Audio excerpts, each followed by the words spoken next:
Big boss season 12 ಇನ್ನೇನು ಮಾತ್ರ ಬಾಕಿ ಇದೆ ಗ್ರ್ಯಾಂಡ್ ಫಿನಾಲೆಗೆ.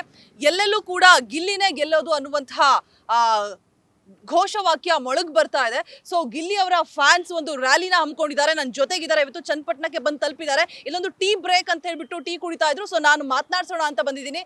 ಹಾಯ್, ಹೇಗಿದ್ದೀರಾ ಎಲ್ಲ? ಸೂಪರ್.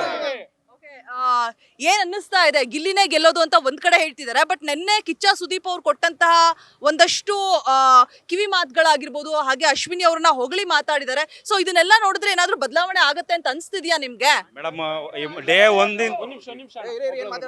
ಡೇ ಒಂದರಿಂದ 100 ದಿನದವರೆಗೂ ಎಂಟರ್ಟೈನ್ಮೆಂಟ್ ಮಾಡ್ಕೊಂಡು ಬಂದಿರೋನ್ ಗಿಲ್ಲಿ. ಯಾವುದೋ ಒಂದು ವಾರದಲ್ಲಿ ಯಾರನ್ನ ಹೊಗಳಿದ್ರು ಅಂತ ನಾವು ಕುಗ್ಗೋದು ಇಲ್ಲ. ಅದು ಅವರ ಕಿಚ್ಚನ ಚಪ್ಪಾಳೆ ಪ್ರತಿ ವಾರ ಒಬ್ಬೊಬ್ಬರಿಗೂ ಬರ್ತಾ ಇರುತ್ತೆ, ಅದು ಕಾಮನ್ ಆಗಿ ಬಂದಿದೆ. ಅದ್ರ ಬಗ್ಗೆ ನಮ್ಗೇನು ಬೇಜಾರಿಲ್ಲ. ಅವ್ರಿಗೆ ಚಪ್ಪಾಳೆ ಕೊಟ್ಟಿದ್ರೆ ಅದ್ರ ನಮಗೂ ಖುಷಿನೇ.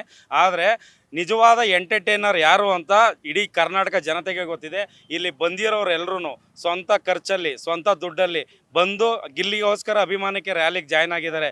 ಇದು ಆ ಒಂದು 3 ತಿಂಗಳಲ್ಲಿ 8 ಲಕ್ಷ ಫಾಲೋವರ್ಸ್ ಇನ್ಕ್ರೀಸ್ ಆಗಿದ್ದಾರೆ ಅಂದರೆ ಇನ್ನು ಎಷ್ಟು ಸಾವಿರ ಲಕ್ಷ ಅವನಿಗೆ ಓಟ್ ಬೀಳ್ತಾ ಇರ್ಬೋದು. ನಮಗೆ ಗೊತ್ತಿರೋದಿಷ್ಟೇ, ಗಿಲ್ಲಿ ಗೆದ್ದೇ ಗೆಲ್ತಾನೆ, ಗೆಲ್ಲಿಸ್ತೀವಿ. ನಮ್ಮ ಈ ರ್ಯಾಲಿ ಹಮ್ಮಿಕೊಂಡಿರೋ ಉದ್ದೇಶ ಏನು ಅಂದರೆ, ನಾವು ಬರೀ ಸೋಷಿಯಲ್ ಮೀಡಿಯಾಗೆ ಮಾತ್ರ ಸೀಮಿತ ಅಲ್ಲ, ನಾವು ಹೊರಗಡೆ ಇಳಿದು ಚಿಕ್ಕ ಮಕ್ಕಳಿಂದ ಹೊರದು ಏಜ್ ಆಗಿರೋರ್ವರೆಗೂ ಎಷ್ಟು ಜನ ಗಿಲ್ಲಿ ಅಭಿಮಾನಿಗಳಿದ್ದಾರೆ, ಊರಲ್ಲೂ ಗಿಲ್ಲಿದು ಹೆಂಗಿದೆ ಅವ ಅಂತ ನಾವು ತೋರ್ಸೋಕ್ಕೋಸ್ಕರ ಈ ರ್ಯಾಲಿ ಇಟ್ಕೊಂಡಿದ್ದೀವಿ. ಈ ಸರಿ ಗಿಲ್ಲಿ ಗೆದ್ದೇ ಗೆಲ್ತಾನೆ, ಕಪ್ಪಿ ಸರಿ ಗಿಲ್ಲಿ ತಗೊಂಡೇ ಬರ್ತಾನೆ.